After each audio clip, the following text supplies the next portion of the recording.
పొద్దున్నే నాతో పని ఉంటుందమ్మా, పొద్దు పూజీన పని కూడా గడవదమ్మా. గ్యాసు బండిన ఊరి పట్టినమ్మా, నీ గుండె తొలగిస్తేనమ్మా. గ్యాసు బండిన ఊరి పట్టినమ్మా, నీ గుండె తొలగిస్తేనమ్మా.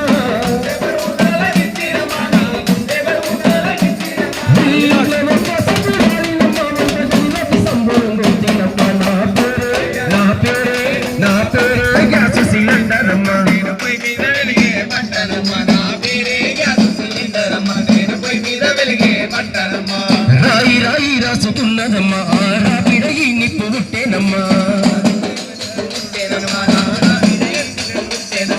జగమొక దాన్ని అంటారమ్మా, నాటి వాళ్ళకు జగమొక తెలుసునమ్మా. కట్టెలపై మీద వంటలతో వచ్చి కాలుష్యం రంగులమ్మా.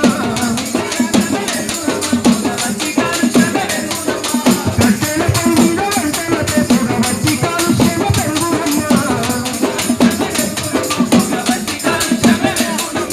నాగరికత మార్పు చెందినమ్మా, మార్పు చెందిన సిలిండరమ్మా.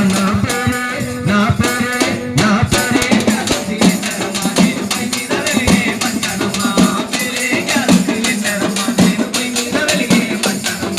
నిప్పుకు చెదలే పట్టదమ్మా, నిప్పు లాంటి నిజం ఎప్పుడు ఆగదమ్మా.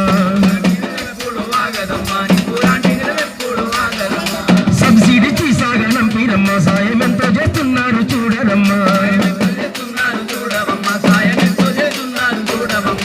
రెగ్యులేటర్లు చేర పైలమమ్మా, గ్యాసు లీకైతే చెలరేగు మంటలమ్మా. రెగ్యులేటర్లు చేర పైలమమ్మా, గ్యాసు లీకైతే చెలరేగు మంటలమ్మా. నన్ను పెరుగుగా వాడమ్మా, మీకు తినిపిస్తా తీయని వంటలమ్మా. నా పేరే గ్యాసు సిలిండరమ్మా.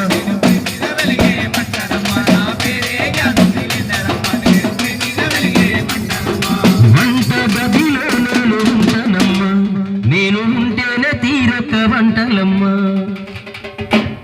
ఇప్పటి వరకు ప్రభుత్వం ప్రవేశపెట్టిన పథకాల లోపల ముఖ్యంగా ఆడబిడ్డలందరికీ ఉచితంగా బస్సు ప్రయాణం అనేది వాస్తవంగా తల్లిదండ్రులు ఎవరైనా కానీ ఆడబిడ్డలు బయటకు వెళ్ళాలంటేనే ఆలోచించేవాళ్ళు, పన్నుల వల్లనో దేని వల్లనో.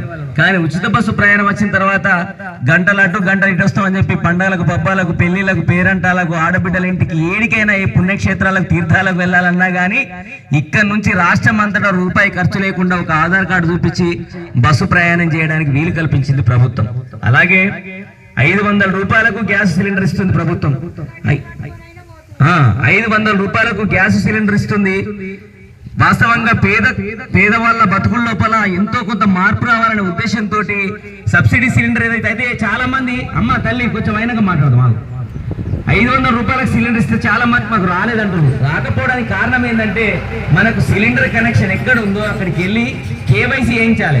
కేవైసీ అంటే ఏంటిది అంటే మన ఆధార్ కార్డు, మన ఫోటో, మన బ్యాంక్ అకౌంట్ తీసుకుపోయి ఒక సంతకం పెడితే కేవైసీ అయిపోతుంది. కేవైసీ అయిపోతే మనకు ఖచ్చితంగా వచ్చే నెల నుంచి 500 రూపాయలకి సిలిండర్ అనేది ఖచ్చితంగా ఇస్తుంది. అలాగే ప్రభుత్వం ఇంకో విషయం ఆలోచించింది ఏంటంటే రైతులకు రుణమాఫీ చేసింది. పంటలకు రుణమాఫీ 1,00,000 రూపాయల వరకు రుణమాఫీ అయిపోయింది.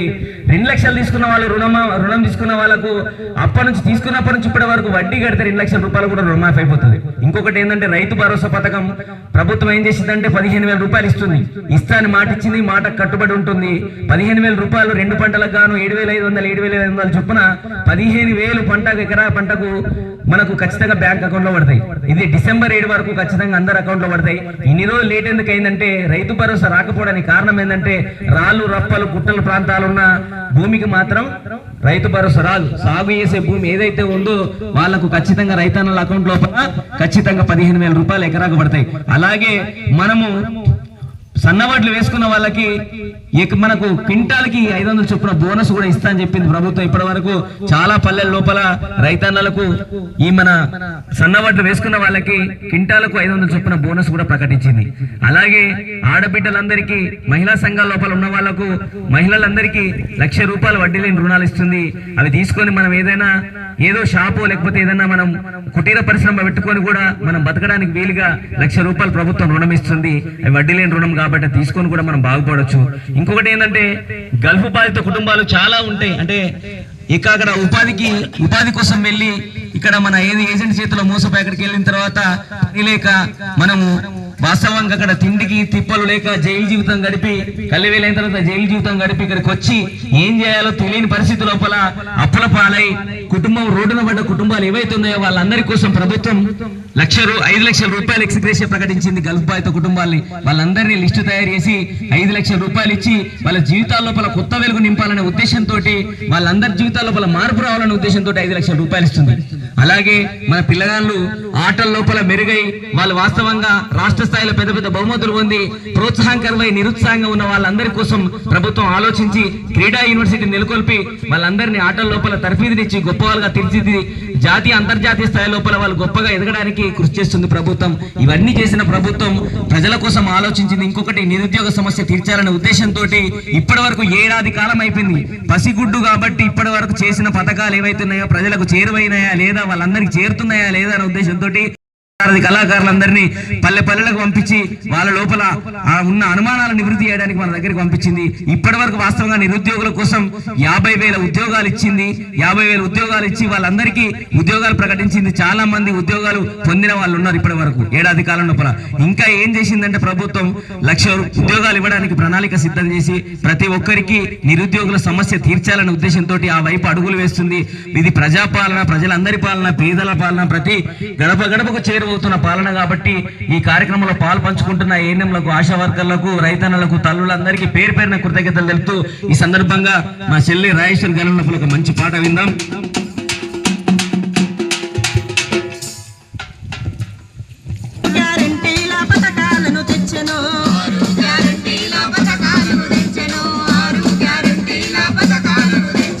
మహాలక్ష్మి పథకంతో మహిళ మనులు మురిసెను, ఉచిత బస్సు ప్రయాణము సౌకర్యం కల్పించెను.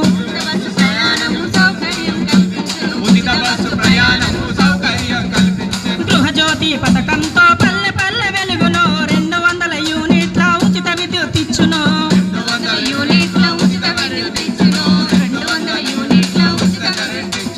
ఇల్లు లేని పేదలకు పక్కా ఇల్లు ఇచ్చును. ఇల్లు లేని పేదలకు పక్కా ఇల్లు ఇచ్చును.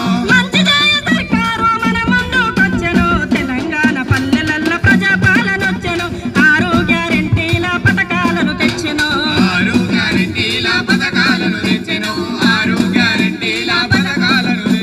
చేయూత పథకంతో చేరదీయవచ్చెను, వృద్ధులు వికలాంగులకు ఆసరగా నిలిచెను.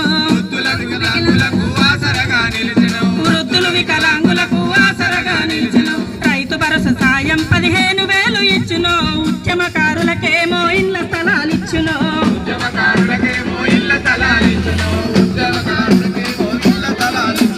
యువ వికాస పథకంతో ఉపాధి కల్పించెను. ప్రగతి బాటలయ్య మన సర్కారు సిద్ధమైన తెలంగాణ పల్లెలలో ప్రజాపాలనొచ్చెను. 6 గ్యారెంటీల పథకాలను తెచ్చెను.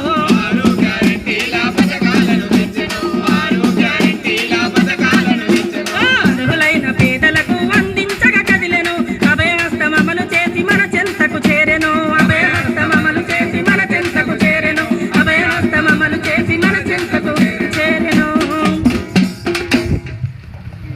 కాబట్టి ప్రజలందరికీ చేరువ కావాలనే ఉద్దేశంతో 6 గ్యారెంటీలో భాగంగా కూడా మనకు 200 యూనిట్ల కరెంట్ కాల్చుకుంటే ఉచితంగా కరెంటుని ఇస్తుంది.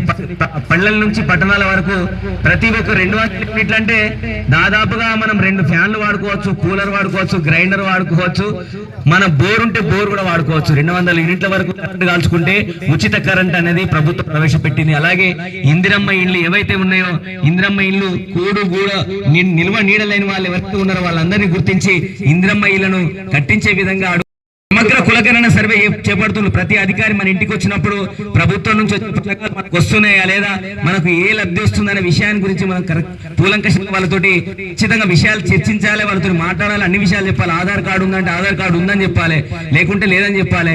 బ్యాంక్ అకౌంట్ ఉందంటే ఉందని చెప్పాలి. ఇవన్నీ వాళ్ళు వివరాలు అడిగినప్పుడు మనకు భూమి ఎంత ఉందని అడుగుతారు, ఆ భూమి గురించి కూడా చెప్పాలి. చెప్పడం వల్ల రేపు పొద్దున ప్రభుత్వం నుంచి వచ్చే పథకాలు ఏవైతున్నాయో మనకు చేరువయ్యే విధంగా ఉంటది, మనకు ఉపయోగకరంగా ఉంటది. కాబట్టి ఈ సమగ్ర కుటుంబ సర్వే లోపల, కులగణన సర్వే లోపల ఖచ్చితంగా అందరూ పాల్గొనాలి.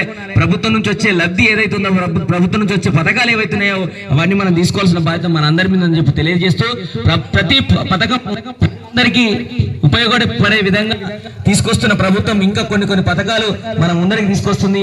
అవన్నీ పథకాలు తీసుకోవాల్సిన బాధ్యత మన అందరి మీద ఉందని చెప్పి తెలియజేస్తూ, ఈ సమగ్ర కులగణన కుటుంబ సర్వే లోపల అందరూ పాలు పంచుకోవాలి.